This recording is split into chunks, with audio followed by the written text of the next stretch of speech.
Olá, tudo bem? Quem está chegando? Esperando a galera ir entrando aí para a gente começar os informes. Boa noite a todas e todos.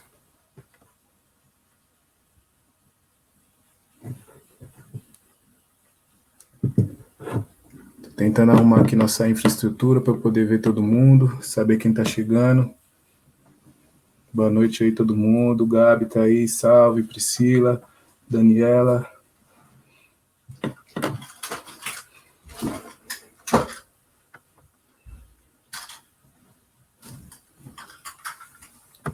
Daqui a pouquinho a gente começa, alguns minutinhos. Nossa mesa de debates, a influência da cultura afrodiaspórica nas Américas do século XXI. Beleza? Só aguardando. Nosso número ia aumentando aqui.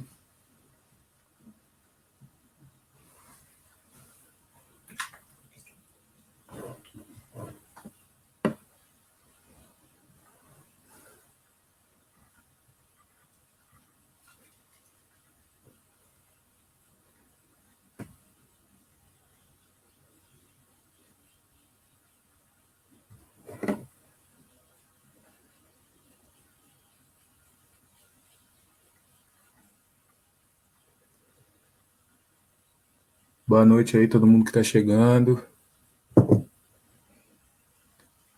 Vamos ter uma conversa interessantíssima hoje. E eu estou bem nervoso para mediar esse papo com essa galera, mas vamos chegar na humildade aqui.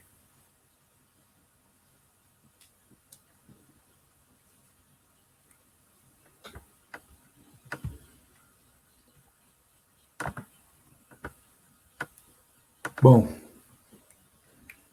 vamos começando aqui. Antes de chamar nossas convidadas especialíssimas, nosso convidado, quero dar alguns recados para todo mundo que está assistindo, acompanhando aqui no Facebook do Festival Pangeia. Me apresentar, meu nome é Manuel, eu tenho 27 anos, sou bailarino e trabalho como produtor cultural, articulador cultural em diversos projetos, dentre eles aqui o Festival Pangeia, que é um grande foco do meu ano aí, principalmente porque esse ano a gente tem um tema que é a Conexão Américas e África. Esse projeto foi enviado ano passado e aprovado no fim do ano passado no 4º edital de fomento a periferias da cidade de São Paulo, da Secretaria Municipal de Cultura. E essa é a nossa segunda mesa de debates. A gente teve a primeira mesa, se eu não me engano, em julho, não tenho aqui essa anotação, mas faz alguns meses, sobre a pessoa preta no mercado de trabalho, no mercado cultural. E aí a gente teve como convidadas a Mayara Rosa e a Preta Ferreira, e como convidado o James Bantu. Foi uma mesa muito interessante, e agora a gente segue para a nossa segunda mesa de debates, reforçando o tema da nossa mesa, a influência da cultura afrodiaspórica nas Américas do século XXI. E aí, segundo a minha organização aqui, a minha pauta, a gente começaria com as apresentações. A gente começa com as apresentações. E aí eu prefiro que as pessoas se apresentem, falem de si. Acho que é importante também a gente começar dessa forma. E aí eu vou convidar aqui as pessoas para entrarem, Daniela Almeida e a Vanessa Oliveira. Só um minutinho.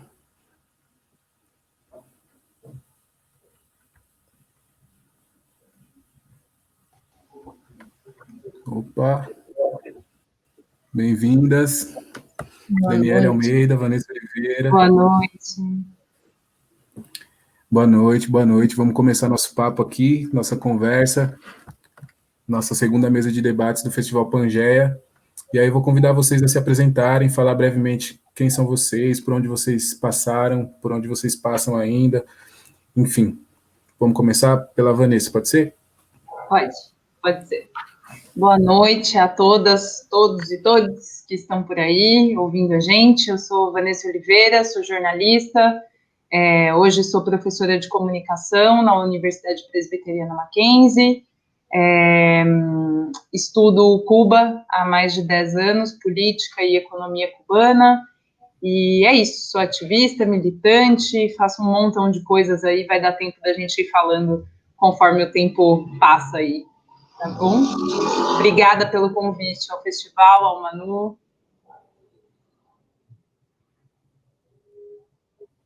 Bem, posso me apresentar, Manu?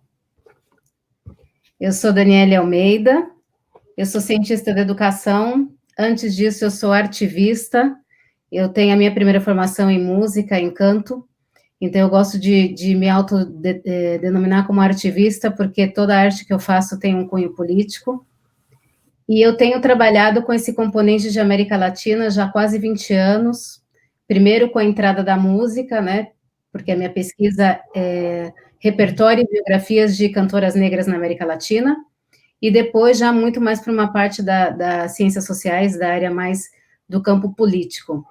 E é isso, a gente vai se misturando com arte, com política, com tudo, e é difícil dizer o que a gente faz, né, nesse universo que a gente tem que fazer tantas coisas. Mas a gente, bom, durante a conversa também, como a Vanessa disse, vamos falando mais sobre isso. Maravilha. Mais uma vez, bem-vindas. Queria dizer que, em nome do festival, estamos muito felizes com essa mesa. A gente está pensando muito bem em quem convidar, em quem chamar, para que seja um papo de fato relevante, com pessoas que se dedicam aos temas que a gente está pesquisando, inclusive dentro do coletivo, nesse ano. Também é importante para as pessoas que estão assistindo que a nossa mesa tem o Saloma. O Saloma estava terminando uma aula e já daqui a pouco está aqui, ele vai aparecer a qualquer momento em algum dos quadrados aqui, mas já ele segue, ele se apresenta também, e é isso. E aí eu vou começar, então, a introduzir nosso tema e a pedir para vocês comentarem brevemente sobre os traços fundamentais da cultura afrodiaspórica nas Américas neste século. É um assunto que a gente colocou aqui, eu acho que a gente pode começar por aí. Eu de novo? Quem vem? A Dani? Pode ser, Van. Tanto faz. Não, eu acho que até esquentar o papo, né? Eu acho que a gente não consegue pensar cultura nas Américas sem pensar na influência africana, né? Na influência da cultura africana.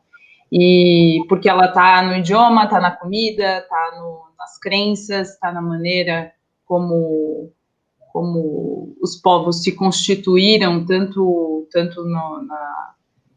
em termos de resistência, né, como políticos. Eu acho que os traços são muitos, e aí a gente pode ir desdobrando isso, né?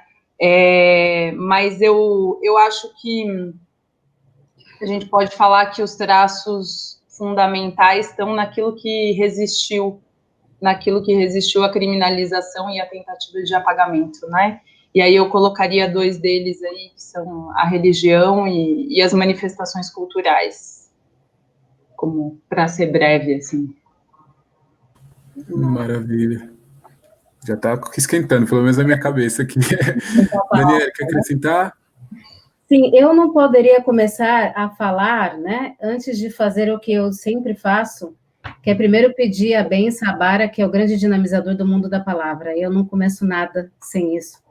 E também sempre pedindo a bênção e a licença da ancestralidade, que tem nos amparado até esse momento, principalmente agora que para nós, população negra, é um momento tão crítico, mais um dos momentos críticos das nossas existências. E, como sempre faço, também agradeço e peço a bênção do ventre da minha mãe que me pôs na terra, a todas as mulheres negras que colocaram a sua vida na ponta da lança para que nós pudéssemos estar aqui hoje falando em primeira pessoa, né? E, óbvio, pedir licença da Vanessa, e como sendo uma mulher negra, e das demais companheiros que vão participar aqui hoje. Essa é sempre uma louvação que eu faço no começo das minhas falas, independente do espaço que eu ocupe, porque acho que isso também é uma forma de recuperação da nossa ancestralidade, dos nossos costumes, né? Tenho aprendido isso ao longo da minha vida, e isso cada vez é uma exigência para mim. Isso também para falar sobre quais são os traços fundamentais da cultura na América, né? Os traços fundamentais da cultura, aliás, não existiria essa América e esse mundo que a gente conhece hoje se não fosse o aporte das culturas afrodiaspóricas. Esse mundo que a gente vive hoje não seria possível sem a influência dos povos africanos aqui nesse território, né? Então, bem a Vanessa falou da questão da religiosidade, da cultura. Eu diria que criatividade, inteligência, artes, inovação, cultura, força de trabalho, tudo isso é parte do que os povos africanos trouxeram para esse território. Não dá realmente para pensar no mundo hoje sem a gente pensar nisso, né? Total. Se a gente pensar, eu acho que enquanto brasileiro e também enquanto uma pessoa que está engateando nas pesquisas e tá até dentro da arte mesmo, enquanto bailarino, eu consigo pensar muito em Brasil. Mas se vocês percebem que esses traços também estão em outros lugares daqui da América Latina e se eles se modificam de que forma, eu acho que seria interessante comentar também por aí, para a gente começar a esquentar o nosso papinho. Eu posso começar. É isso que eu ia falar, vai você, porque eu sei começar. Olha, eu trabalho há quase 20 anos, pensando na presença negra e investigando sobre isso, a presença negra na América Latina, né? Principalmente na América Latina, mas também no Caribe. E no começo da minha pesquisa, muito me intrigou, e como eu falei anteriormente, eu comecei pela música. Então, eu sou cantora, né, de formação, lírica erudita, e eu comecei escutando um repertório, eu fui surpreendida por um repertório que, para mim, é um divisor de águas na minha vida, que é a Susana Baca, que é uma cantora negra peruana. Não sei se vocês conhecem, né? A Susana Baca me fez entender, num momento dado da minha vida, de que eu me entendia muito mais como mulher negra quando eu conhecia as outras identidades de mulheres negras na América Latina. Isso há 20 anos atrás. E conforme eu fui avançando com a minha pesquisa, eu fui descobrindo que existia, sim, negro no Peru, porque, para mim, essas duas palavras não casavam, gente, honestamente. Naquele momento da minha vida, Peru e pessoas negras, não existia essa possibilidade para mim, porque os governos, né, os países deste território, eles têm propagandas, marketings, que ofuscam a maioria da população ou grupos importantes da sua população. Então, Peru, para mim, era Machu Picchu, era os Andes, todo o Peru era andino, né? Da mesma forma, quando eu fui avançando com a minha pesquisa, eu fui conhecendo a Bolívia, fui conhecendo o Paraguai, fui conhecendo o Chile, e todos esses países, que a gente nem imagina que é a população negra, existe uma população, e além da população, uma contribuição fundamental dentro dessas culturas, né? Então, por exemplo, a Argentina, que é um mito, o mito do ocultamento, e é importante lembrar que o ocultamento também é parte da política racista. Você silenciar e você ocultar, então você finge que não tem negro aqui, né? Por exemplo, a música, o tango, que é a música nacional da Argentina, não existiria se não fosse uma criação negra. E quanto que a gente fala sobre isso? E por isso, então, até eu tenho aqui atrás de mim, né, uma Uipala, que significa a União dos Povos da América, e que eu cada vez tenho sido mais ativista dentro dessa pauta de que nós brasileiros precisamos nos entender como latino-americanos. Essa também é a nossa identidade. E a gente se fortalece muito quando a gente reivindica e toma para nós, né, essa identidade de latino-americano. E quanto que a gente pode crescer enquanto povo, principalmente enquanto povo negro no Brasil, se a gente conhecer as similaridades e, inclusive, as outras estratégias de resistência, existência e luta que os povos têm feito nesse território. Então, eu tenho pensado assim, mais ou menos, Manu, sobre... Interessantíssimo. O pessoal, inclusive, está comentando a sua Uipala aqui nos comentários do Facebook, falando que é muito legal e muito importante ela estar presente nessa conversa. E também uma outra curiosidade que eu acabo de me lembrar, ouvindo sua fala, Daniela, que na nossa primeira edição, 2016, desse festival, a gente fez, se eu não me engano, foi a última mesa do festival, que a gente conversava sobre isso, essa noção de latinidade que a gente tem enquanto brasileiro, ou que a gente não tem, inclusive. Mas, enfim. É só fazer uma costurinha final, antes de passar a palavra para a Vanessa, é que não tem território aqui onde a presença negra não esteve ou não está. Não tem. Né? Embora os portos sejam muito diferentes, eu costumo dizer que a diáspora é a mesma. A diáspora plantou Áfricas em todo esse território, desde o extremo norte deste território da América até o extremo sul. Então, não dá para falar de América sem falar de presença negra. Uhum. Oi, Jo? Sim, deixa eu dar as boas-vindas aqui. Chegou Saloma bem nesse momento. Boa noite, Saloma. Como estamos? Boa noite. O meu som está aberto? Tá ótimo. Tá? Estamos escutando. Sim. Ô, gente, me desculpem, mas eu estava lá na aulinha, saí agora. Perdão aí. É isso. Tudo bem. Vamos fazer então. Vamos continuando então, mestre. Você acha que a gente pode, então, Saloma, você brevemente se apresentar, falar quem é você, por onde você passou, e aí a gente continua no assunto que a gente estava, a Vanessa discorre um pouco, e aí você pode comentar também. Pode ser? Sim, pode ser. Meu nome é Salomão Jovino da Silva, eu sou conhecido como Saloma Salomão. Eu adotei esse nome meio como nome artístico, porque eu ganhei esse apelido Saloma. Na época eu nem gostava, porque tinha a ver com uma apagação, uma tiração de sarro dos meninos da minha idade lá, na infância. Tinha um desenho animado chamado Mortadela e Salaminho. Então começaram a me chamar de Saloma em função do nome e também desse salaminho. Então eu não curtia muito. Mas teve uma hora que até minha mãe estava me chamando de Saloma e eu vi que não tinha mais jeito e aceitei. Eu sou preto, como vocês estão vendo, sou descendente de africanos, tenho 59 anos, tenho 4 filhos, 3 netos, uma companheira, que é uma mulher branca. Eu fui educado em escola pública na região sul aqui de Santo Amaro e no interior de Minas.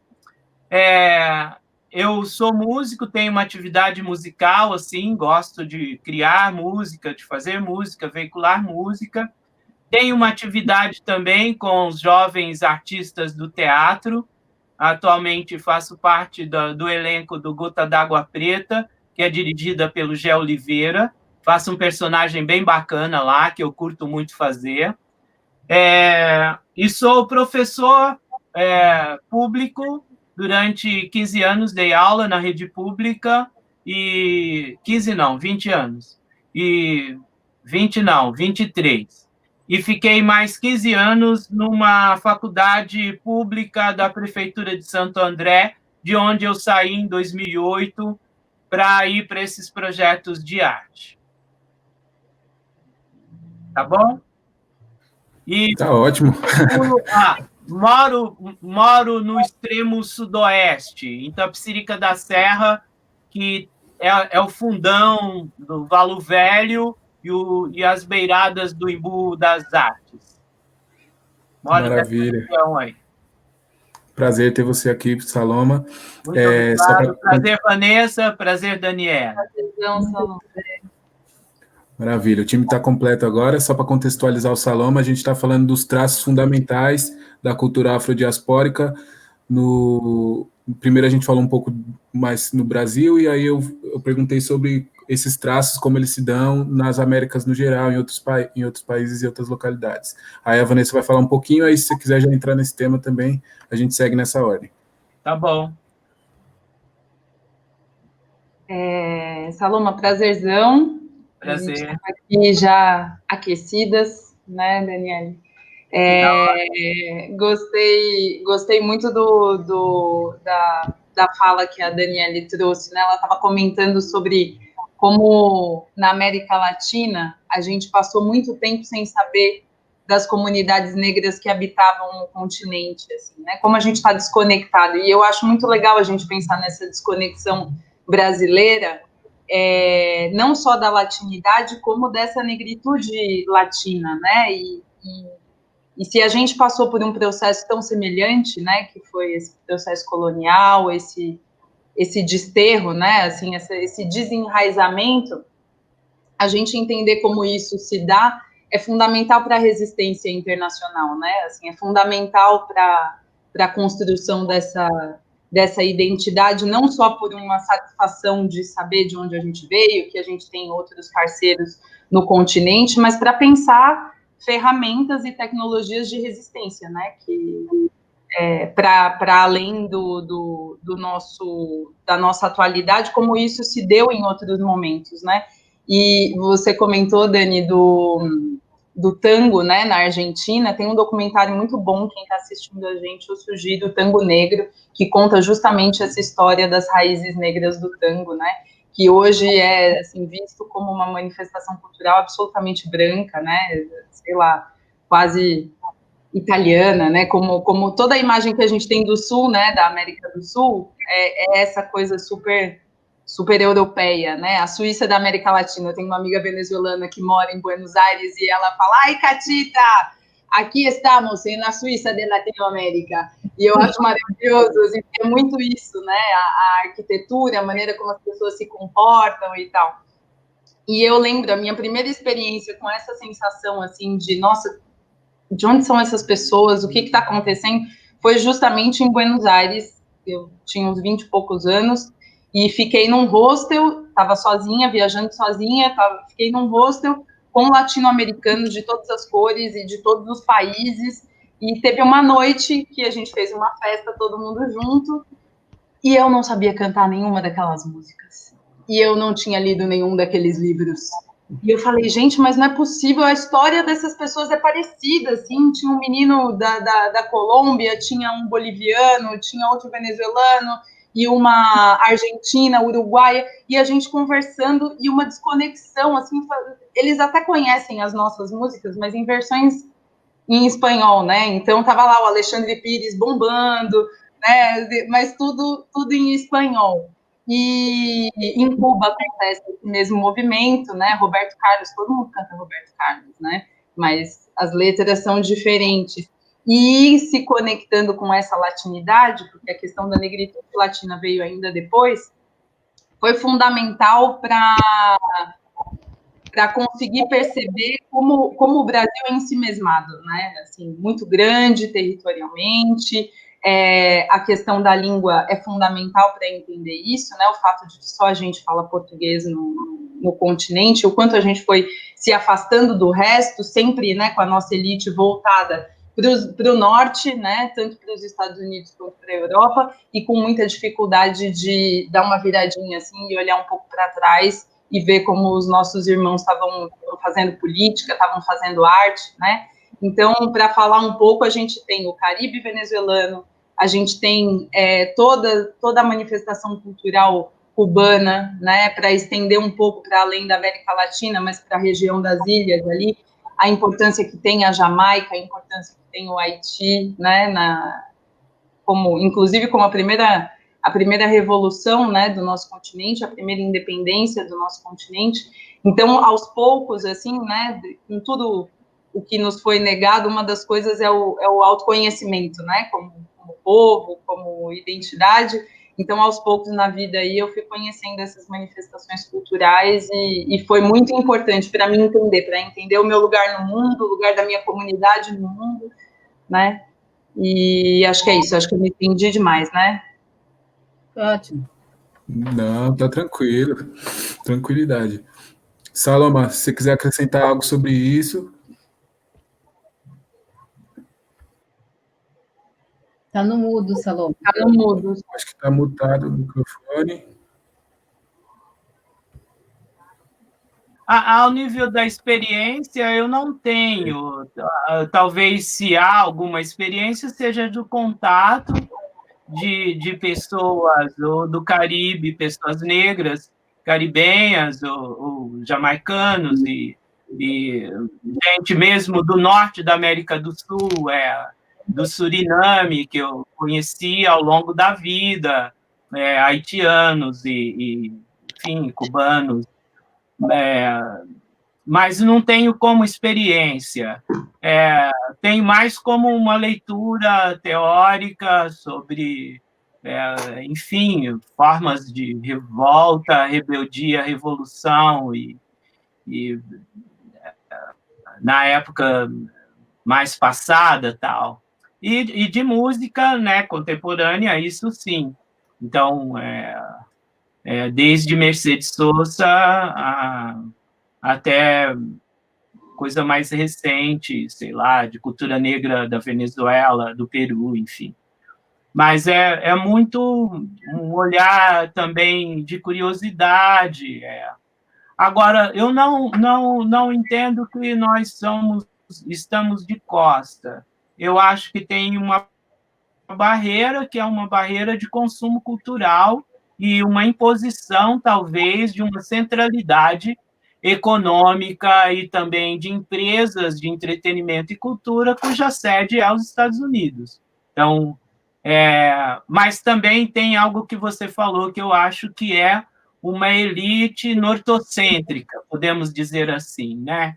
Uma elite branca que olha para a Europa Ocidental, outra olha para os Estados Unidos como ideal de nação, de cultura, de identidade. Então, aí, nesse sentido, eu acho que as nossas leituras elas estão afinadas. Mas experiência mesmo eu não tenho de deslocamento. As minhas oportunidades de viagem foi para a África, foi para estudar na Europa e para estudar, fazer uma pesquisa de campo nos Estados Unidos, que é uma coisa bem recente. Eu nem tinha muita expectativa nesse sentido. Depois eu posso falar até mais sobre isso, mas já encerro, assim. Claro. Eu acho massa muita coisa aqui. Se a gente estava falando daquela temperatura, né? Só está ficando cada vez mais quente aqui, pelo menos para mim, que estou num lugar de estudo aqui com vocês. Muito, muito feliz de estar escutando. Vamos seguir aqui para os próximos assuntos, que ainda está tudo no mesmo balaio, na verdade. Queria saber de vocês, que a gente entende que existiu e existe ainda um processo para que determinadas coisas, acho que até o Salomão acabou de rabiscar alguma coisa sobre isso, a Vanessa e a Dani também, sobre processos de apagamento, de coisas que deveriam estar nas pautas, porque somos um país negro e de fato não estão. E eu queria saber quais dessas coisas, desses traços fundamentais de cultura que são apagados e qual a explicação de vocês para isso? Qual o pensamento, a linha de raciocínio? E aí a gente pode seguir uma ordem de quem se sentir à vontade agora, não precisa seguir aquela mesma ordem de 1, 2, 3, certo? Quem quiser começar.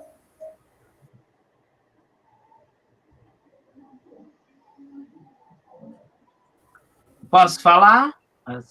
Daniela, Vanessa, tudo bem? Sim, claro que sim. Pode seguir. Sim. É um assunto bem vasto, né? Mas tem um fio condutor que eu acho que é o racismo antinegro e anti-indígena, né? E é como as elites brancas, desde o período colonial até agora, não é a mesma elite, mas essas elites são sempre brancas, é importante, e são, na maioria das vezes, bem racistas, às vezes mais, às vezes um pouco menos, dependendo do período histórico, e que, ao mesmo tempo que tem uma base social negra, que é popular, que é muito importante, altamente resistente, e não é negra pura no sentido cultural nem biológico, ela é afro-indígena, na maioria das vezes, e quase em todo o território, mas tem territórios onde a presença negra foi planejada para não existir, que estão nos estados do Sul, onde a presença negra é menor, mas não menos importante. Então, de um lado, a opressão, a violência simbólica e real, física, do racismo antinegro, anti-indígena, e, do outro lado, as práticas de insubordinação, de rebeldia, de aquilombamento, que, dependendo do momento, dependendo da região, fica mais ou menos forte, mais ou menos proeminente. Eu acho que é um pouco isso. Agora, estudar mesmo, dizer historicamente como que é esse racismo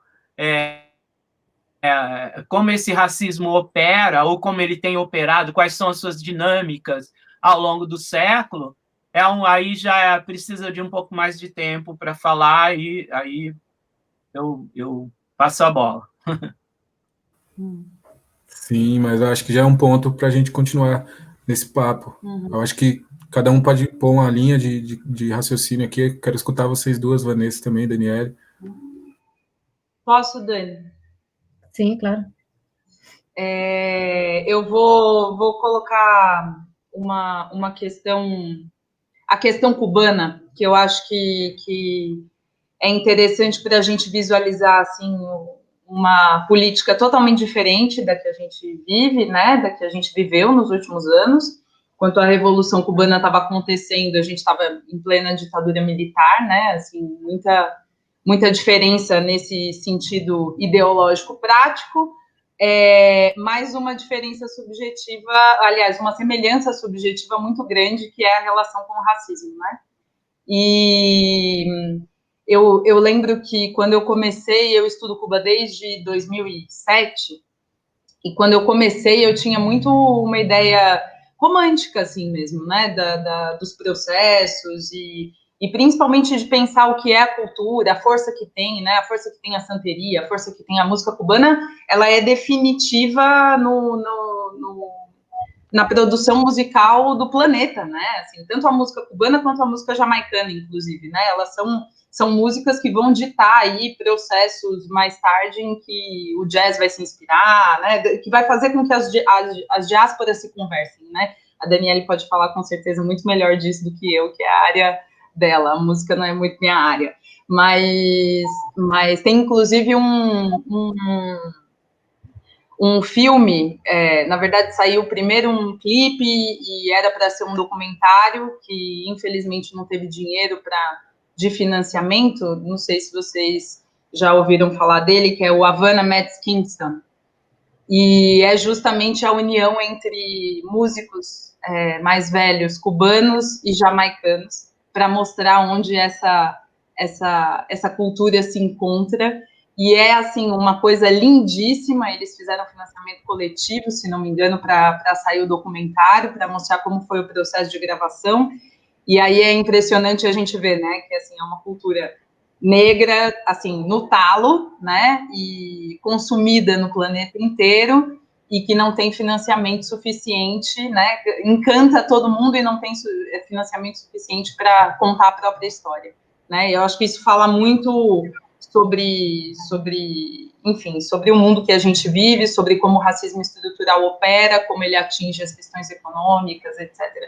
E eu acho que uma das maneiras, para responder a sua pergunta, Manu, uma das maneiras em que esse apagamento acontece é no discurso político, né? E aí eu vou dizer duas formas diferentes, assim, para mostrar para mim como isso mostra, né, como isso demonstra que o racismo é um problema assim que abarca as coisas de uma forma muito maior, né? A primeira delas é que aqui no Brasil esse apagamento acontece com o mito da democracia racial, né?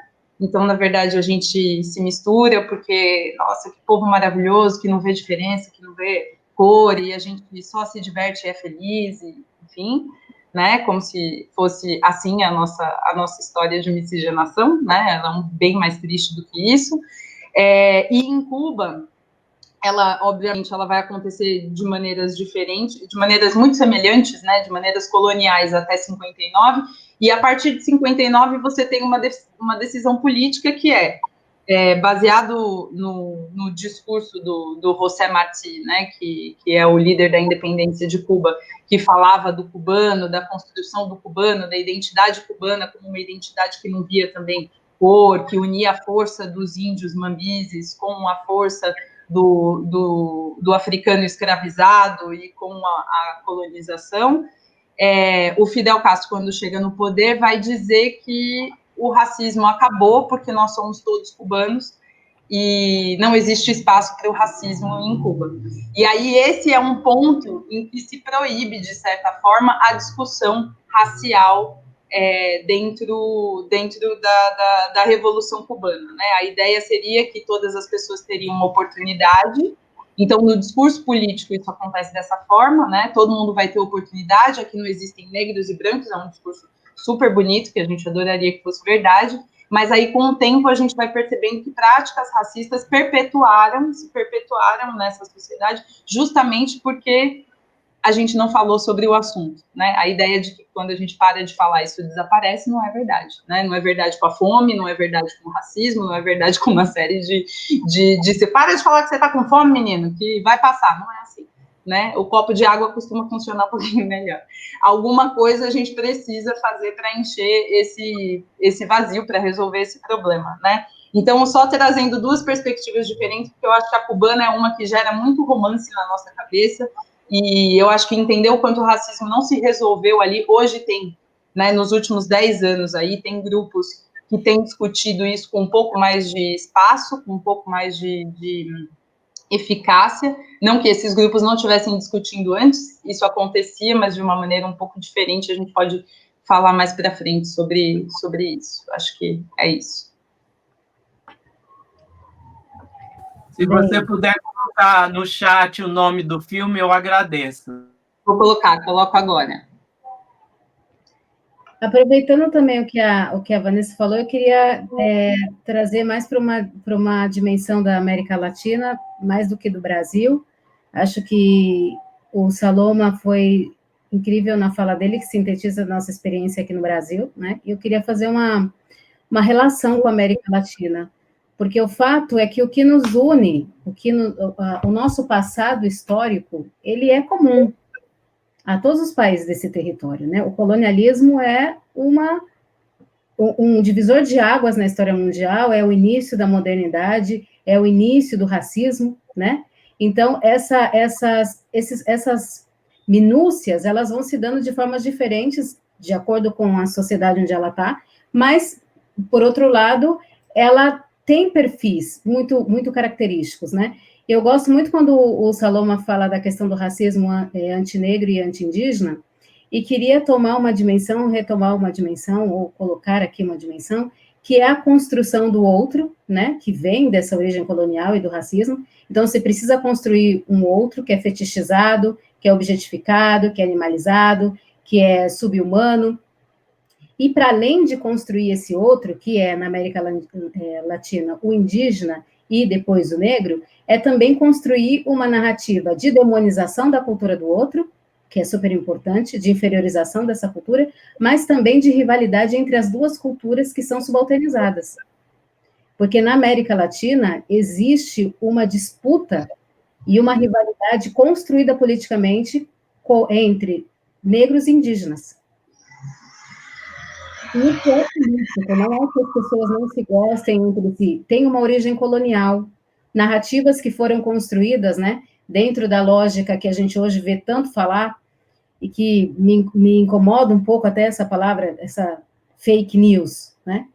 A mentira sempre foi, a narrativa da mentira sempre foi uma arma de guerra e de separação, não é uma novidade, né? E como isso na América Latina, ela tem atuado criando vulnerabilidade entre os povos que já são subalternizados. Por exemplo, o México vive uma situação hoje muito complexa, inclusive eu tive a oportunidade de ser a curadora de uma série de conversas que trouxe mulheres para o centro da discussão, né, sobre política e organização de mulheres negras na América Latina, e a companheira do México traz um dado muito preocupante e muito triste, muito duro de ouvir, porque ela estava dizendo sobre a organização política no México, como que é importante que as pessoas negras ocupem o campo político e consigam se organizar politicamente, principalmente num país que não reconhece a população negra. O México não reconhece a população negra, né? Até hoje, o primeiro momento histórico que seria para para censar essas pessoas, para como se diz, para fazer uma contagem dessa população, começaria nesse ano, no dia 27 de março, começaria o censo no México, e pela primeira vez, depois de uma briga, né, nas cortes internacionais, para que o Estado mexicano incluísse uma pergunta que possibilitasse a autoidentificação das pessoas negras. Se a gente está falando de 500 anos de história, demorou 500 anos para eles fazerem isso, mais precisamente 520 anos. E eu trago isso porque não é uma experiência que tem a ver só com o México, é uma experiência que tem a ver com vários outros países na América Latina, como, por exemplo, o Chile, que ainda nem se posicionou a esse respeito. E não quer, por questões racistas e políticas, enfim. Mas o caso do México, né, a gente conversava que pela primeira vez, então, passaria o censo. Esse censo foi interrompido por conta do coronavírus. No Brasil também teríamos um censo esse ano, né? É importante a gente falar sobre isso também. E não só no Brasil, mas em alguns outros países da América Latina. E esse censo traria a possibilidade, se ele fosse finalizado, se ele fosse realizado da forma que deveria, a possibilidade de que as pessoas, as comunidades negras, começassem a participar das cotas eleitorais. Então, é muito problemática a situação. Porque essa população não é reconhecida e, logo, se ela não é reconhecida, ela não tem direito às cotas eleitorais. E, logo, ela não tem direito à representação política. E essa companheira, que se chama Mihani Jiménez, se vocês tiverem interesse, é importante segui-la e entender qual a discussão, porque ela é uma das mais importantes ativistas da comunidade afro no México. Ela estava dizendo que a comunidade indígena, quando foram discutir as cotas para negros e indígenas, de que a comunidade indígena se posicionou contra, dizendo que não era a favor da candidatura de pessoas negras, justamente porque as pessoas negras tirariam o lugar da comunidade indígena, o que não é verdade. Porque a comunidade indígena, ela é muito maior numericamente. Seria totalmente contrário. Mas isso reforça uma narrativa colonial que foi construída e tem sido mantida ao longo desses 500 e tantos anos de forma muito estratégica, né? Que é separar para dominar. Carla Guerra pergunta aqui, Daniela, desculpa só te interromper, qual que é o posicionamento na Argentina, se você tem alguma informação sobre isso. Dos censos? Imagino que é do censo. Sim, Exato. A Argentina tem um censo já, contudo, o censo da Argentina, como são os censos em vários lugares, é um censo bastante falho, porque a Argentina fez uma contagem, mas somente nas regiões que já são reconhecidamente como tendo presença de pessoas negras. Foram em 3 regiões só da Argentina que o censo foi aplicado. Então, significa que isso não traduz a realidade da comunidade negra na Argentina, e muito menos a realidade da Argentina. No México e no Peru, que a primeira vez o censo passou em 2017, eu tive a oportunidade de participar na preparação do censo no Peru, que ia trazer pela primeira vez a pergunta sobre afrodescendentes. Da mesma maneira, o censo foi falho, porque ele não teve o governo não se preocupou em fazer campanhas, né, para sensibilização das pessoas, para preparar os entrevistadores para que aplicassem a pergunta. Então, logo, a contagem foi muito inferior do que as contagens não oficiais, né? Isso tem trazido muito problema para as comunidades nesses países, para as comunidades negras nesses países, porque menor o número, menor a possibilidade de que essas pessoas consigam cotas eleitorais, ações afirmativas e outras coisas, né? Tem vários outros países nessa região que nem reconhecem a presença das pessoas negras. Então, também é uma coisa que a gente precisa estar atento, porque muitos dos avanços que têm acontecido nesses países têm sido graças à pressão internacional, como, por exemplo, o caso do México. O Brasil é uma grande referência para a América Latina, porque tem avançado efetivamente dentro da luta antirracista e da luta pela dignidade das pessoas negras e indígenas, né? E eu acredito, isso é uma opinião pessoal, de que o que a gente conseguiu construir aqui, a gente precisa começar também a dividir essas experiências e brigar também juridicamente nas cortes internacionais para que essas pessoas tenham o direito de se autodeclararem, né? Então, para isso é importante que a gente fortaleça as nossas redes. Acho que eu me alonguei demais, mas achei que era importante trazer essa discussão. Incrível, ótimo ouvir todos e todas. Eu acho que eu vou colocar mais uma pergunta do chat aqui, que chegou da Márcia Magalhães. Ela fala: deslocamento geopolítico de povos da América Latina faz com que esse racismo aconteça e de que forma? Vou repetir. Deslocamento geopolítico de povos da América Latina faz com que esse racismo aconteça de que forma? Aí ele... ela pergunta como o racismo se dá na Europa, nos Estados Unidos. Se a pessoa pudesse dizer se é sobre a imigração que ela está falando? Não, é que a gente falava sobre esses traços de apagamento. Desculpa, Saloma, pode falar. Não, é que o termo geopolítico confunde um pouco. Ela está falando de deslocamento demográfico, porque geopolítico é um termo mais ligado ao Estado, não às pessoas. Entendi. Ela colocou a pergunta assim, mas eu acho que é por conta do assunto que a gente estava, sobre os traços que foram apagados de cada população e como a gente pode pensar, e vocês estavam rabiscando alguns exemplos. Eu acho que ela quis dizer se os deslocamentos aqui dentro da América Latina, entre nossos povos, por exemplo, a gente tem muitos haitianos aqui no Brasil agora que estão em algumas situações, ou então em outros lugares da América Latina. Esses trânsitos, como que isso acontece, como que o racismo passa a operar a partir dessas atualizações? Eu entendo dessa forma. É imigração. Vocês querem responder? Eu posso trazer alguma coisa. Pode ser, Lívia, quem quiser falar. Me fala depois, pode ir. Então, é uma pauta que também é muito cara para mim, que é a questão da imigração e como que esses corpos negros... Bom, ser negro em qualquer lugar já não é simples. Imagine se você está em deslocamento, né? Eu tive a experiência de ser imigrante algumas vezes, e essa pauta tem sido uma pauta uma pauta muito problemática. Vou trazer os dados de uma realidade que está acontecendo no Chile, por exemplo. O Chile é um país neoliberal, extremamente racista, isso não é segredo para ninguém, né? E que tem uma política migratória muito complicada. E a grande questão no Chile hoje é que grande parte da imigração, dos imigrantes que chegam nesse território, são pessoas negras, são corpos negros, que vêm da Colômbia, tem uma imigração da Colômbia muito forte, e do Haiti. O Haiti é a questão mais traumática dentro dessa lógica, por muitas coisas.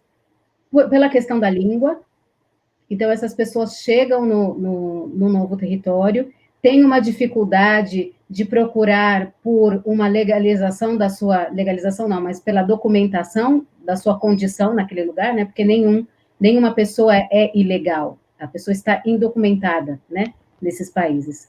Então, chegam através, inclusive, de uma realidade que a companheira do Chile nos conta, que é uma pessoa especializada em imigração, de que é uma reversão da imigração norte rumo aos Estados Unidos, agora está se voltando para o sul, e o extremo norte do Chile, inclusive, já tem atuação de coiotes, né, para fazer a passagem dessas pessoas de maneira indocumentada. Porque o Chile exige o visto de turista, mas nem todos os países da região têm a possibilidade, têm reciprocidade diplomática com o Chile. Então, muitos, por exemplo, o Haiti, que não tem reciprocidade diplomática, não podem entrar pelo visto turístico e depois fazer a progressão, né, para a residência. Eles entram e ficam indocumentados. Já existe um comércio para isso, segundo a denúncia das companheiras lá. Como que o Estado opera dessa maneira? É uma mão de obra extremamente vulnerável, que não pode exigir qualquer direito, porque eles não constam daquele lugar.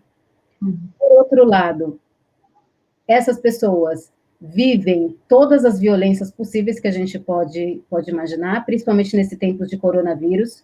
O ódio contra os haitianos tem crescido muito, porque a sociedade chilena, por ser muito racista, coloca essas pessoas como as transmissoras do coronavírus, né? Como se eles fossem os grandes portadores da doença, sendo que a gente sabe que não é bem assim a história, né? E no caso das mulheres latino-americanas, sobretudo das colombianas e outras mulheres negras que chegam lá, existe um histórico de violência, gigantesca violência de gênero e violência sexual, muitas delas pela condição de que entram no país sofrem violência doméstica, são agredidas pelos seus companheiros, não têm uma rede de apoio que possa sustentar essas mulheres, e elas acabam caindo nas redes de prostituição. Um pouco isso.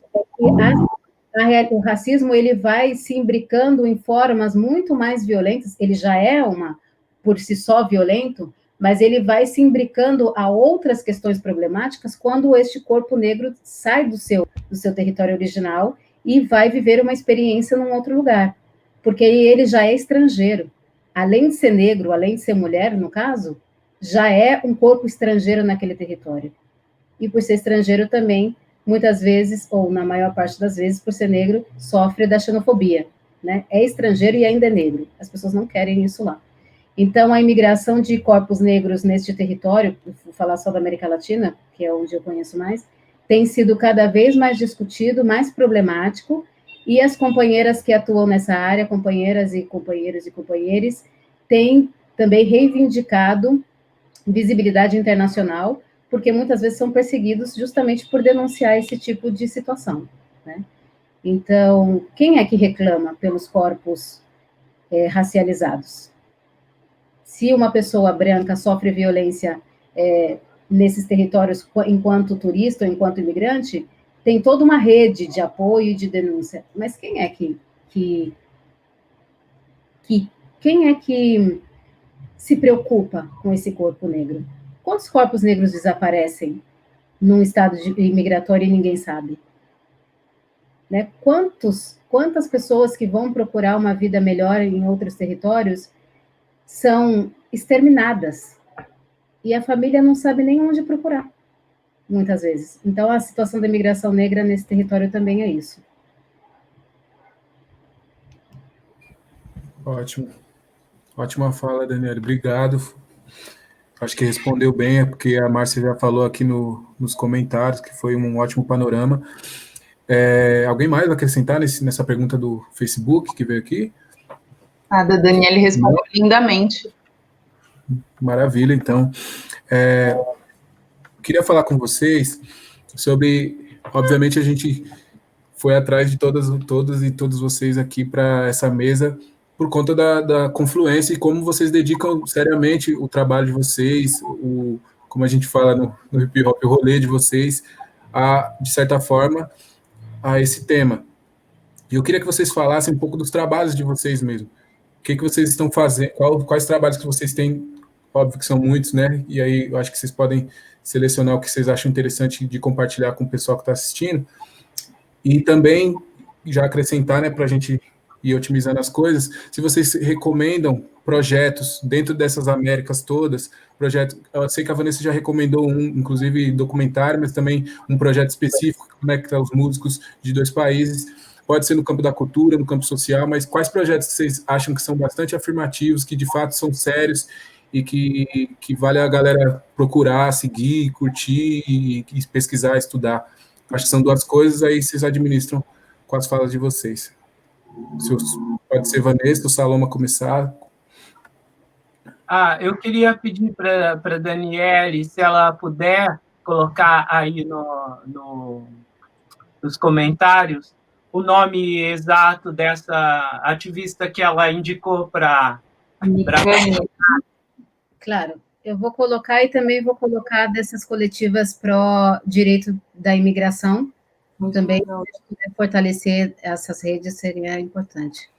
Legal, a gente tem esse chat aqui, vocês podem colocar aqui, a gente coloca tudo de uma vez lá no Facebook também, o pessoal da produção está todo mundo aqui junto com a gente, eles já colocam lá para o pessoal também poder acompanhar. Mas pode falar, Saloma, seguir aí. Tá joia. Bom, sendo bem sincero com vocês, eu passei 4 meses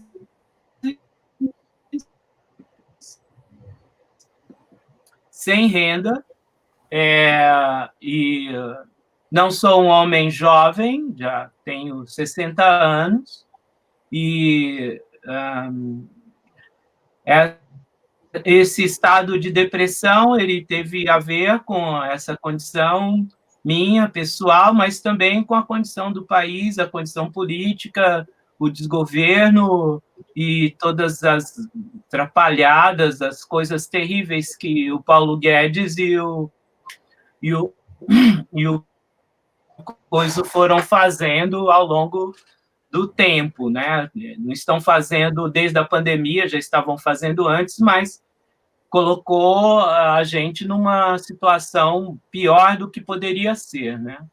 Então, eu fiquei 4 meses meio...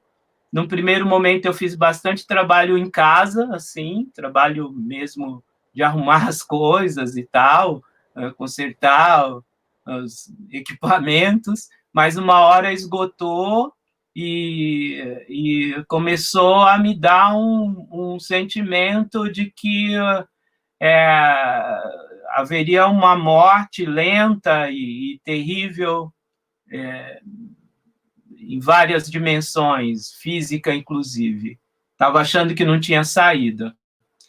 Mas depois, ali, sei lá, em junho, final de junho, uns amigos e amigas professoras me convidaram para dar um curso para o CEL Casablanca, e isso me deu, sei lá, um gás, assim,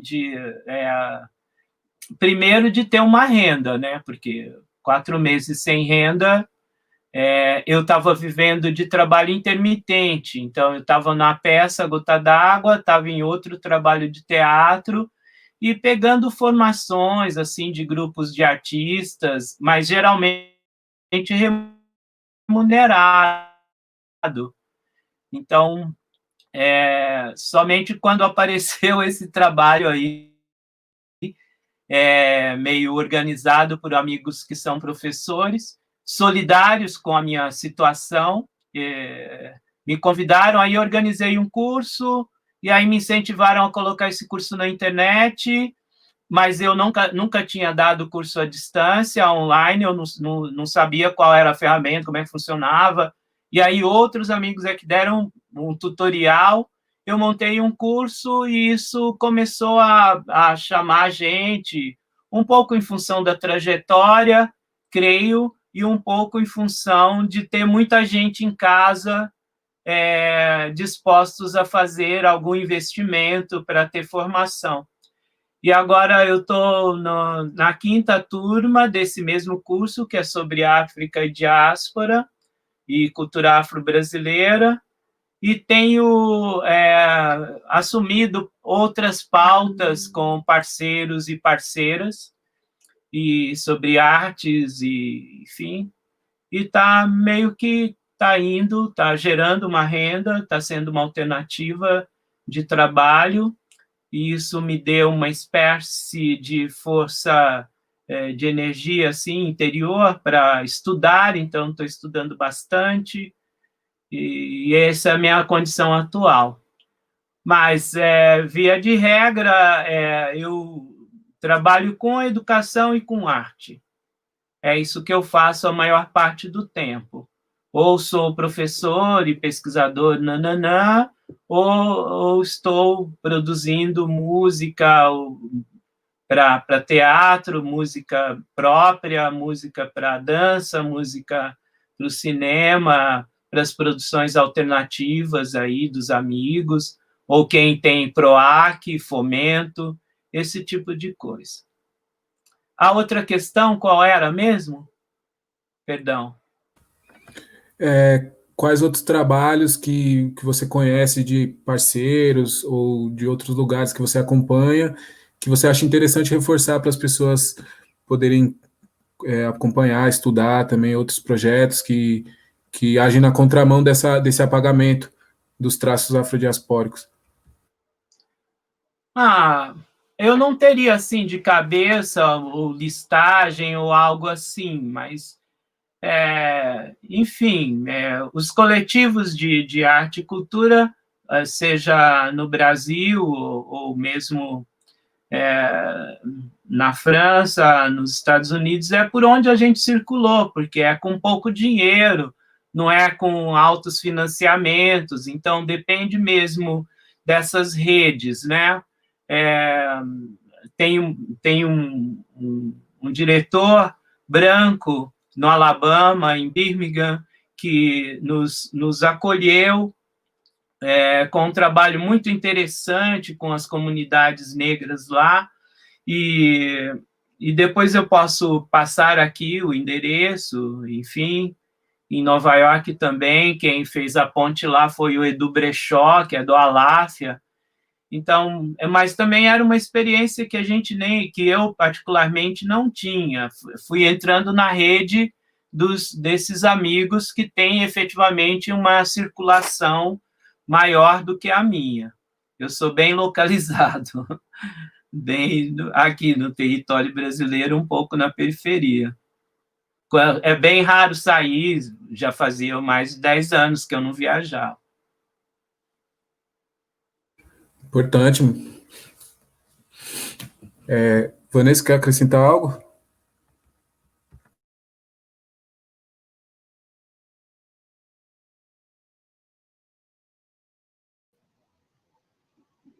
Para falar dos trabalhos, Manu? Sim, se você quiser indicar Agora algum projeto, foi, né? Eu sei que você já colocou aqui no chat, o pessoal está colocando lá no Facebook, mas talvez comentar algum projeto, se você achar interessante.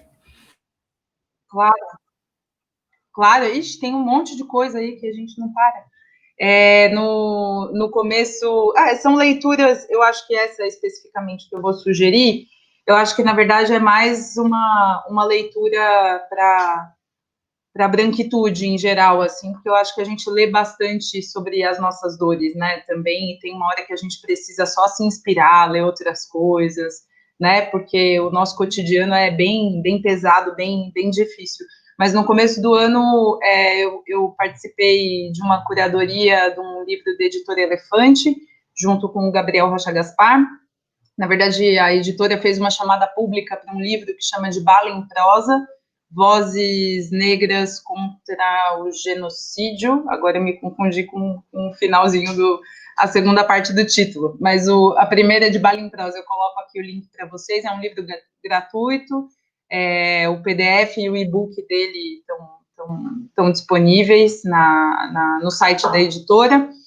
E esse livro, na verdade, foi uma chamada pública depois daquela história absurda no Rio de Janeiro, que o Exército disparou mais de 200 vezes contra o carro de um músico, do Evaldo, e matou ele e mais um rapaz que tentou ajudá-lo, né? E foi um livro importante, assim, para juntar aí as dores de brasileiros de vários estados. É um livro bem, enfim, que circulou bastante. É isso, né? Agora, são tantas histórias ruins que toda vez ele reaparece nas redes, assim. Ele saiu no começo do ano, e aí toda vez que tem mais uma história absurda, crianças no Rio de Janeiro, o exército subindo morro, etc., ele ressurge. E aí, claro, é importante para a gente, mas é aquela coisa mais importante para quem não conhece essa realidade sempre, né? Inclusive, ó, chegou aqui, minha produção está super ágil. Aqui, ó. É esse livro aqui, de Bala em Prosa, Vozes da Resistência ao Genocídio Negro. É isso. E é isso, eu tenho escrito com o Gabriel também, para a Marie Claire, a gente fez um texto sobre os George Floyds e os Borba Gatos que existem pelas Américas, né? Então, quanto a gente é vitimado justamente porque existem opressores que ainda são exaltados, que ainda existem e ainda têm a sua existência reforçada no nosso cotidiano, né? Na edição do mês que vem a gente vai trazer mais um texto aí, mais dentro da resistência cultural a essa realidade. E aí eu separei dois artistas aqui que eu acho legal compartilhar, que são artistas cubanos que têm justamente essa pegada que você falou, Manu, de afirmação e tal. Uma é a Daimé Arocena, muito centrada na religiosidade e tal, tem uma voz maravilhosa, e um grupo que tem feito letras muito críticas, assim, que eu particularmente gosto bastante, que é o Obsession. Então eu coloco aí do ladinho para vocês. Tem vários outros, enfim, toda a cena musical cubana é maravilhosa, mas a cena musical negra tá se politizando mais, assim, aliás, está colocando o discurso político mais para fora, porque a politização acho que sempre existiu, mas agora isso tá rolando de uma forma mais forte, mais combativa, mas, né, a verbalização está maior. E eu, há 1 mês e meio, estou apresentando um podcast que chama Fronteiras, e a ideia é justamente, a gente até comentou, né, Manu, no começo, a ideia é justamente, enfim, pensar nessa luta para além do Brasil, como a gente conecta, né, outros grupos que são oprimidos, outros grupos que produzem resistência, tecnologias de resistência, né, principalmente, como a gente consegue aí redefinir um olhar internacionalista, que era um discurso que se falou muito nos anos 60, nos anos 70, mas que também era muito branco, como a gente ressignifica isso. Então, é um podcast que está no NinjaCast, né, está dentro do site de podcasts da Mídia Ninja, tem aí 2 meses quase, fazendo aniversário, e aí quem quiser dar uma olhadinha, segue lá, Fronteiras Cast, no Instagram e no Twitter.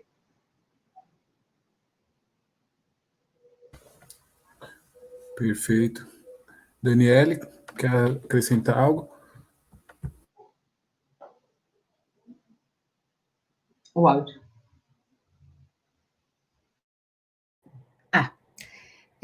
Essa pergunta de como a gente está vivendo é uma pergunta que me aflige muito. Tem dias até e momentos em que a gente se propõe a falar de outras coisas e essas angústias, elas dão uma pausa. Mas não que ela deixa de nos afligir, é que eu acho que a gente também tem direito à felicidade, né? E são tão raros os momentos de felicidade nessa conjuntura que a gente está vivendo agora. Acho vergonhoso uma pessoa com o calibre que tem o Saloma precisar comentar de uma realidade que tem atingido a ele e tem atingido a maior parte da população negra no Brasil, que é um intelectual, um grande artista, né? E assim, claro, eu estou dizendo do Saloma porque eu conheço a trajetória dele e ainda que ele não me conheça, eu o conheço de muitos anos, porque temos amigos em comum, a Cássia Almeida e outras pessoas tantas, né? Então é vergonhoso a gente viver num país que a gente precisa contar essa narrativa, né? De uma pessoa dessa qualidade. Tem uma pessoa que está nos assistindo aqui, que é a Verinha, e eu queria falar um pouco do que a gente está fazendo. A Verinha, como eu também, é produtora de cultura, nós trabalhamos nessa área também, né? E temos vivido momentos muito conflitivos, porque é difícil de trabalhar, mas, a parte disso, nós estamos também pensando alternativas para ajudar outras mulheres e outras pessoas dentro dessa conjuntura.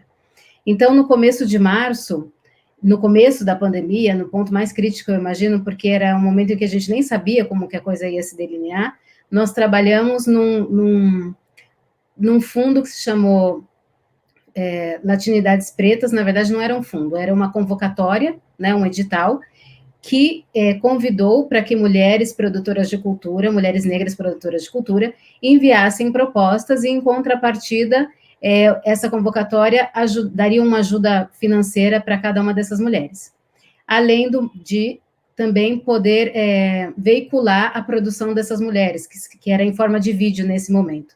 Nós tivemos em uma semana 1.200 inscrições e nós pudemos atender 68 mulheres. Também é importante dizer que nós fizemos uma opção, naquele momento, de que, para que a gente pudesse atender um maior número de mulheres, a gente precisava abrir mão do nosso pagamento, né? Isso não é um heroísmo, não é disso que eu estou falando, mas é que eu acho que a gente, às vezes, precisa, até a luta, até o fato de fazer por outras pessoas, às vezes nos fortalece também nas nossas necessidades.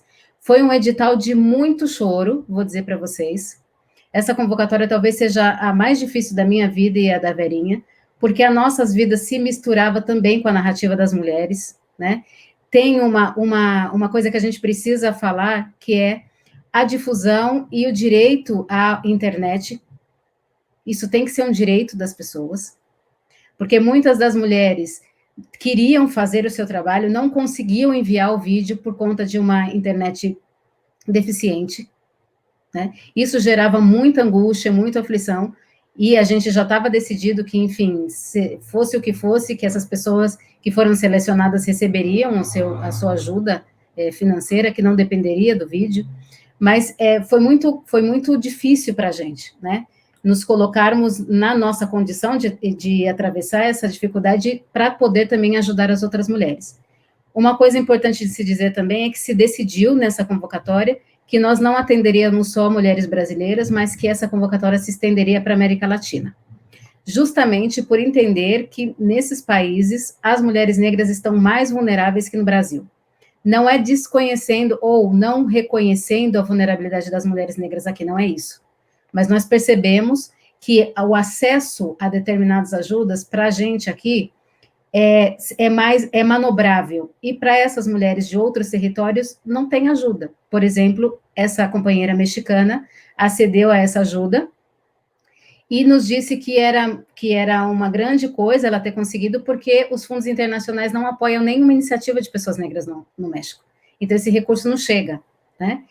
E estou contando isso para vocês também para anunciar que será feita uma segunda convocatória, que vai beneficiar um maior número de pessoas, agora com recorte de pessoas LGBTQI+, pessoas negras LGBTQI+. Nós estamos nos preparando também para lançar essa convocatória. Outras coisas também foram feitas, o Fundo é de Todos também, são iniciativas que não dão conta da necessidade, é importante dizer isso, não dá conta da necessidade, mas já é alguma coisa, né? E isso para também demonstrar que nós podemos fazer coisas pela nossa comunidade se estamos organizados, né? A outra coisa de sugestões é também, se vocês quiserem, tiverem interesse, foi produzida uma série de diálogos, então, como eu disse para vocês, pela plataforma da Feira Preta. Então, esses diálogos falando de mulheres negras no centro da discussão política está na plataforma do YouTube da Feira Preta e também na plataforma do IGTV da Feira Preta no Instagram. E amanhã é o fechamento desse ciclo de conversas com uma grande intelectual e uma das mais importantes pensadoras do feminismo na atualidade, que é Ildérquez Espinosa. Então, amanhã fecha com ela esse conversatório. E, por fim, então, eu queria... que eu queria dizer de sugestões. A Verinha está bem atenta aqui, colocando todos os links no Facebook. Um salve para a Vera, inclusive. Verinha é maravilhosa, gente. Verinha é maravilhosa. É isso, essas companhias nos fortalecem muito. Eu digo para vocês que eu não conseguiria atravessar esses 6 meses, quase 5 meses, sem o apoio da minha comunidade, da nossa comunidade. Seria impossível. Sem a generosidade de outras mulheres que estão na mesma condição que eu, mas que tiveram um olhar atento para a minha necessidade e necessidade da minha família. Então, já queria aproveitar, não vou sugerir muitas coisas, depois eu posso mandar e vocês incluem, mas eu quero aproveitar para agradecer. Agradecer o olhar atento dessa comunidade, agradecer a parceria, agradecer as iniciativas, como o Saloma citou, de colegas que acreditam no nosso trabalho e nos sugerem coisas, tipo, faça um curso, vamos inventar alguma coisa, que às vezes a gente mesmo, sozinhos, não temos condição, né, de pensar estratégias. Então, eu queria só agradecer a todas essas pessoas que têm sido atentas e que têm sido generosas. Inclusive, vou estender esse agradecimento, porque muitos estão fazendo por mim também, muitas principalmente. Inclusive, dentro desse festival, a gente é um coletivo onde eu sou o único homem, então todas as mulheres que estão nesse coletivo estão ajudando bastante. Enfim, amigos próximos, projetos que chamam para fazer algumas coisas, isso é muito importante nesse momento, e reforça também o que eu quis sempre acreditar a minha vida inteira, e agora estou nesse momento tão caótico, estou acreditando na prática, que de fato a gente consegue se juntar, se aquilombar e se ajudar de alguma forma. Só seguindo aqui, gente, só para deixar também falar com vocês que todas as coisas que vocês indicaram já estão lá no Facebook, o pessoal já está comentando, já está, espero que anotando, e de fato assistam, e de fato vejam, de fato acompanhem. E aqui tem uma pergunta direta para o Saloma, Saloma, Priscila Maria Magalhães, que é uma integrante do coletivo do Pangeia também, grande fã do seu trabalho, está te perguntando, está pedindo para...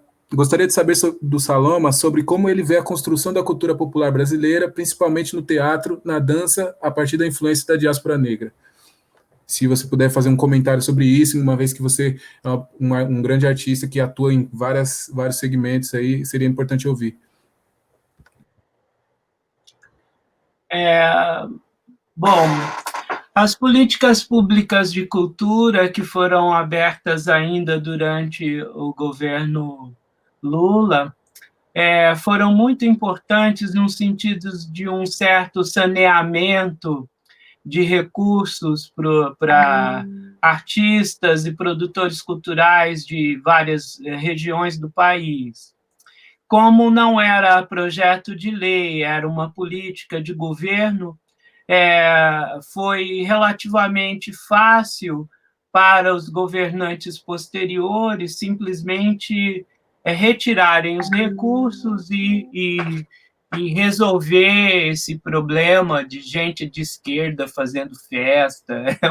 Um pouco essa mentalidade que foi instaurada no governo federal de lá para cá, tanto que o próprio Ministério da Cultura virou água, né? Da noite para o dia não tem mais nada. Primeiro teve um fascista fazendo uma propaganda de nível bastante medíocre, que até a própria direita achou que ele era medíocre, e depois não teve mais nenhuma política. Então, mas, de qualquer forma, ainda há um resíduo em São Paulo, nas leis de fomento, há um resíduo no governo do Estado, nos recursos do PROAC, no Fomento à Periferia da Prefeitura de São Paulo, que foi uma luta grande e uma experiência de mobilização política exemplar, que pode servir como parâmetro de mobilização para outras lutas, né? Para a cultura, porque dentro de uma sociedade também tão precarizada, tão verticalizada, é muito difícil convencer as pessoas comuns da importância das artes, da cultura, dos saberes populares para a sociedade, né? É muito difícil. Há um trabalho feito pelas mídias corporativas, a TV, o rádio, o jornal impresso, as mídias convencionais, as redes sociais, que contribuem para isso, né? De qualquer maneira, uma parte desses recursos foi acessada por artistas negros, desde o mestre Lumumba e o TC, que são pessoas já de 70 anos para mais e conseguiram estruturar seus espaços minimamente, construir uma noção de comunidade, trabalhar com essas comunidades em vários campos da expressão, mas também favoreceu outros grupos jovens, e um que eu acompanho há bastante tempo chama-se Coletivo Negro, é um grupo de jovens do interior de São Paulo, da Grande São Paulo, que formaram um grupo de teatro muito autônomo, muito criativo, e que, ao longo dos últimos 10 anos, produziram várias peças, vários espetáculos, e alguns se transformaram em diretores, como é o caso da Aisha Nascimento, a Thaís, agora não me lembro o sobrenome dela, e o Gé Oliveira, e tem sido com esses jovens que eu tenho atuado. Eu vejo nesses trabalhos, seja no trabalho de dança, seja no trabalho de teatro, por exemplo, da Aisha, uma inovação muito grande, uma inovação política, que é uma presença negra, feminina, em posições de protagonismo, de direção, de coordenação, de criação, seja num outro campo, que é também uma educação para as artes, que antes era um campo predominantemente branco e eurocêntrico. Então, essas pessoas, além dessa ação educativa e social, através das ONGs, através dos projetos financiados publicamente,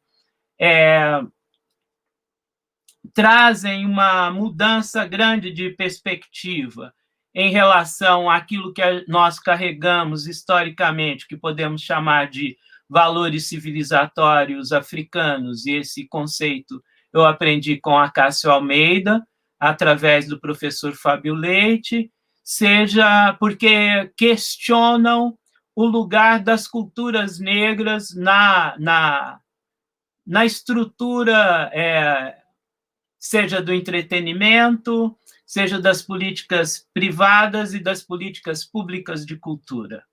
Essa politização desses artistas pretos, jovens, na casa dos 25 para os 40 anos, ao meu ver, é a melhor promessa. A questão que eu vejo, que eu acho ainda um pouco problemática, é como transformar a potência cultural, criativa e artística em potência política capaz de mudar o jogo na relação das pessoas de origem indígena e africana no interior da sociedade brasileira. Então, é como converter potência criativa e artística em fermento de transformação política. Macro, porque uma transformação política micro, essa já está em marcha e eu já falei sobre ela. Eu penso numa transformação política macro para, enfim, colocar uma barreira aí nesse estado de coisa que a gente tem vivido. Massa, muito bom ouvir isso, porque a gente vai trazer, inclusive, essa questão para o que a gente está fazendo dentro do coletivo e como que a gente pode usar essa verba pública desse edital do Fomento a Periferias. A gente já está pensando sobre isso, mas para os outros grupos que a gente transita, muito bom ouvir isso. E, enfim, tá quente agora, Vanessa. Aí você estava querendo que aquecesse a conversa, agora está bem quente. Gente, eu acho que a gente já está chegando no nosso horário combinado, né? Que já passou, inclusive. Eu queria fechar de um jeito. Eu falei da pauta com vocês antes, mas queria fechar antes da gente fazer os rituais finais, que cada um se sentir à vontade, destacasse ou falasse ou recitasse algum texto, alguma poesia, alguma música, algo que vocês acham que tem a ver com esse papo que a gente bateu hoje, que seria importante as pessoas escutarem também que estão no Facebook. Enfim, de uma forma, sei que todos aqui têm proximidade com a palavra, então um texto, uma citação, um trecho de música, algo que vocês gostariam de compartilhar com nós nessa noite. E aí também podemos seguir uma ordem de quem se sentir à vontade, quem chegou na cabeça já, o que quer compartilhar, quem está pensando ainda. E aí fiquem à vontade.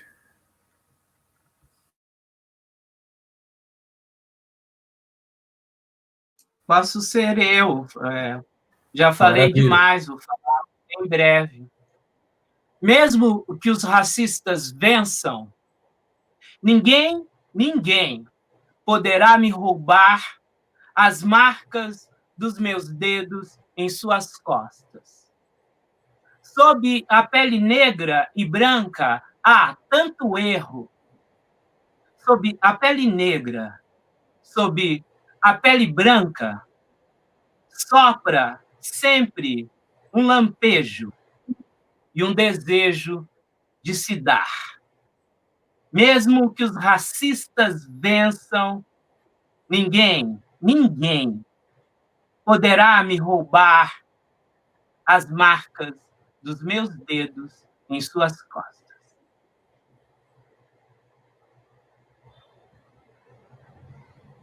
Que lindo. Maravilha, forte demais. Muito bom. Mesmo com essa tela aqui que impede muitas sensações, muito bom escutar a Saloma. Muito, mais uma vez, obrigado. Quem quiser seguir. Eu queria pedir para o Saloma se ele puder compartilhar, se for possível. É o trecho de uma canção que está disponível nas plataformas, no disco Aurora Negra. E eu canto com Naso na Costa. Que lindo. Mesmo que os racistas vençam, é o nome da canção, de 2013.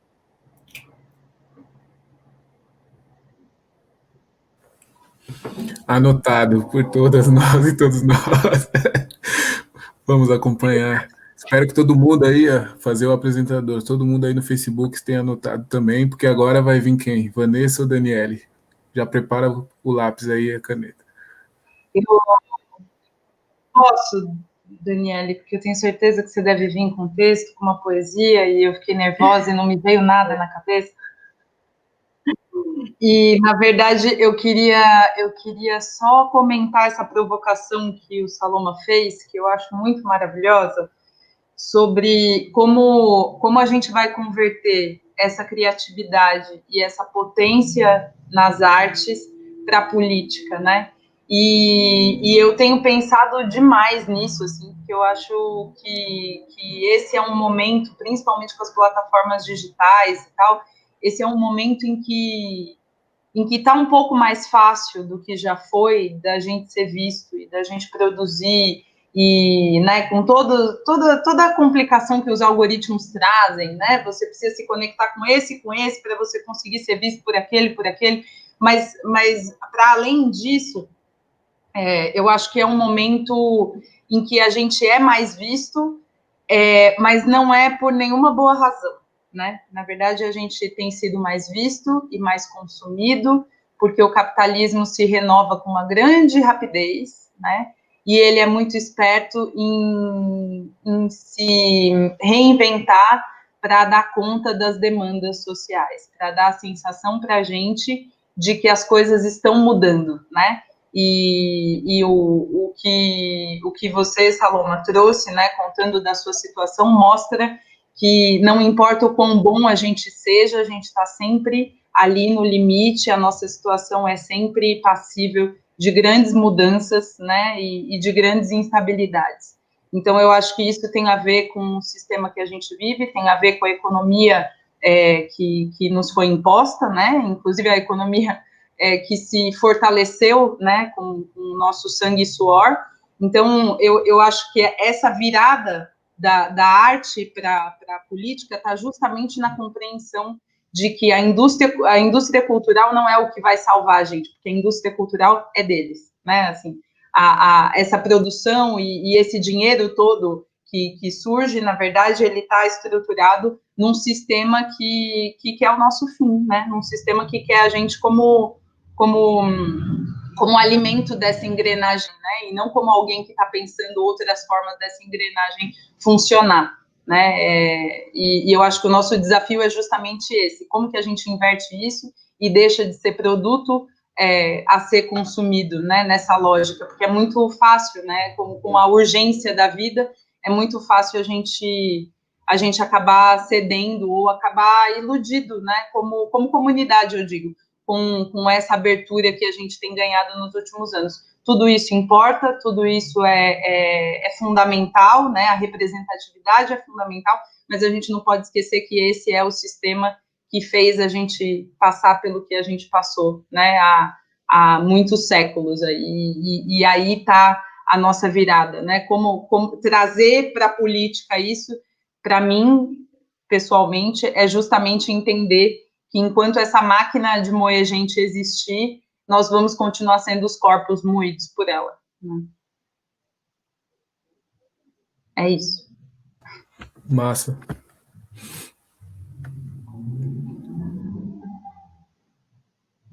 Acho que está mutado o microfone da Daniele. Isso. Deixa eu ver aqui. Aí, agora foi. Está dando trabalho esse microfone hoje. Eu só quero agradecer Quero deixar o encantamento nas palavras do Saloma, quero deixar a poética nas palavras dele, que acho que é isso. Assim, às vezes a gente precisa se calar diante da verdade, porque o silêncio também faz parte da nossa compreensão. Eu só quero agradecer a generosidade desse festival, de estar fazendo essa proposta a partir da periferia, para a periferia, com a periferia. Eu acho isso muito importante. E quero agradecer a vocês, Saloma, Vanessa, Manu, e a todo mundo que trabalhou, porque é uma hora, um pouco mais de uma hora de live, mas são muitas horas de trabalho antes disso, né? Então, agradecer a todas as pessoas que se empenharam a construir esse momento, a todos que estão aqui conosco, nos ouvindo, porque o espaço da escuta, embora a gente tenha muitos, às vezes, né, a possibilidade da fala, nem sempre a gente tem a possibilidade da escuta. Então, eu quero agradecer também pela escuta e agradecer e trazer mais uma vez a ancestralidade na nossa memória e nas nossas considerações. Que a gente sempre tenha presente a nossa ancestralidade, que tem nos amparado desde sempre. A nossa ancestralidade nos conhece e sabe das nossas necessidades. Fechando, eu ouvi uma vez uma anedota que eu gostei muito, que dizia assim, eu não peço nada para o santo não me conhece, meu ancestral sim, ele sabe quem eu sou. Então, que todos nós possamos confiar na nossa ancestralidade e que ela guarde-nos e assegure a nossa jornada. Muito obrigada. Obrigado, Manu. Obrigado, Angé, que eu não conhecia. Um prazer conhecê-las, viu? Pô, eu agradeço muito. Aí, foi uma aula. Ouvir todas e todos aqui foi importante mesmo. Queria só reforçar com vocês que a gente está fazendo essas mesas, mas só que tudo também faz parte de um festival que teria que ser acontecido, que iria acontecer em novembro, e obviamente não vai mais acontecer em novembro, e a gente não faz ideia quando vai ser, mas estamos trabalhando, como a Daniela reforçou, para que tudo aconteça, o que der para acontecer aqui nesse quadrado aconteça, e o que não, a gente está tentando deixar para o mais no futuro possível, por mais que essa pandemia tenha tirado de nós, inclusive, e principalmente de nós, a população preta e da periferia, a perspectiva de futuro, mas queria dizer que isso faz parte de um entendimento que a gente tem que estudar também através do incentivo público, e por isso convidar vocês, que são pessoas que estudaram bastante, que têm trajetórias lindas, e que a gente admira à distância, e que bom trazer para perto nesse momento, não tão perto quanto a gente gostaria, mas é importante também, a gente se sente muito feliz em nome do festival. Quero agradecer vocês todos, de verdade mesmo, foi uma hora e meia que passou assim que eu nem percebi, inclusive peço perdão por ter no passado do tempo combinado, e é isso, a gente vai fechar essa coisa aqui, eu vou dar alguns agradecimentos, mas quero agradecer de novo a vocês e dizer que foi a melhor experiência possível. Obrigada, gente. Foi lindo. Daniele, Saloma, prazerzão. Prazer conhecê-las. Foi ótimo. Conhecê-las também. Até mais. Deixei meu endereço aí, caso tenham interesse em uma troca. Eu achei bem bacana aí as pesquisas de vocês. Ótimo, ótimo. Nos escreveremos. Beijo, Manu. Obrigada. Gente, obrigado. A gente se fala por outros meios, acertar o que tem que ser acertado de outras formas. Obrigado, eu agradeço muito. Sim. Agora eu fico aqui para falar mais alguns outros recados do festival. Pedir para o pessoal daqui já estar fazendo os movimentos, as pessoas estão saindo. Tchau, Saloma. Tchau, Daniele. Tchau, Vanessa. Agradecer todo mundo, gente. Bem breve, a gente já passou bastante do nosso horário. Agradecer todo mundo do Facebook que assistiu, quem mandou para os amigos, quem interagiu de alguma forma aqui. As perguntas foram bastante pertinentes. Vejo muitos amigos aqui nessa live, queria poder agradecer todos. E pessoas que eu também não conheço, que são próximas do festival por outros integrantes. Agradecer a equipe do Festival Pangeia, o coletivo Misturate, que é o realizador de todas as ações do Festival Pangeia, a Pauli, a Ana Paula, a Priscila, a Renata, a Mônica, ao Diego e todos os outros colaboradores que nos ajudam. Eu acho importante dizer o nome das pessoas. E, enfim, agradecer a Secretaria Municipal de Cultura, o fomento à cultura das periferias, dizer que essa ação é mais uma das ações do festival, que a gente está rabiscando e pensando como vai ser feito. Dizer, né, pela primeira vez, anunciar, na verdade, que no mês de setembro teremos oficinas culturais online de várias linguagens, dança, teatro, produção cultural, cinema e outras coisas que eu não vou me lembrar agora, mas a gente vai soltar a divulgação no Instagram, soltar a divulgação aqui no Facebook, e tudo gratuito, obviamente, e com profissionais enfim, é um time interessante, que vocês vão conhecer em breve nas nossas divulgações.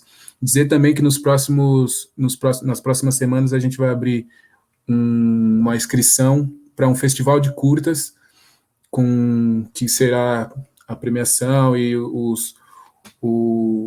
festival em si, a famosa premiere, se vai ser mais para frente, mas as inscrições sairão, né, um Google Forms aí nos próximos dias, nas próximas semanas, na verdade, e a gente quer todo mundo, então quem está aqui e tem esse trabalho e gostaria de se envolver, fique atento, mande para os amigos e para as amigas, e é isso. Também reforçar que toda quinta-feira tem live do Pangeia no Instagram, com grandes profissionais da cultura, das artes, da produção, da área social, toda quinta-feira. E é isso, gente. Agradeço muito a todos que acompanharam, e a gente se vê na próxima quinta em algum desses canais digitais aqui. Espero que todos fiquem bem nessa situação. Agradeço. Tchau, tchau. Boa noite para todos.